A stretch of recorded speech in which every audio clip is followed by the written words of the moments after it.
আমিরাতে পূর্ব নির্ধারিত ৩ অক্টোবরই শুরু হবে নারী টি-20 বিশ্বকাপ। আমিরাত আয়োজক হলেও বিশ্বকাপের স্বত্ব বাংলাদেশেরই থাকছে।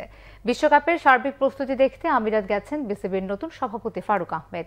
রাজনৈতিক পট পরিবর্তন, নিরাপত্তা সমস্যায় কয়েকটি দেশ এই সময় বাংলাদেশে খেলতে অপারগতা জানালে টি-20 বিশ্বকাপ বাংলাদেশ থেকে আরব আমিরাতে সরিয়ে নেয় আইসিসি। তবে ভেন্যু পরিবর্তন হলেও বিশ্বকাপ স্বত্ব বাংলাদেশের হাতেই থাকছে। সেই লক্ষ্যে দুবাইয়ে বিসিবি সভাপতি মিটিং করছেন আইসিসি ও আমিরাত ক্রিকেট বোর্ড কর্মকর্তাদের সাথে।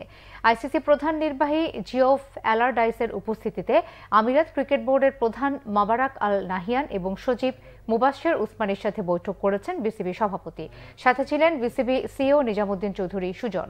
মিটিং শেষে ইসিবি প্রধান নাহিয়ান মুবারক বিশ্বকাপ আয়োজনে তাদের উপর আস্থা রাখায় আইসিসি এবং বাংলাদেশ ক্রিকেট বোর্ডকে ধন্যবাদ জানিয়েছেন।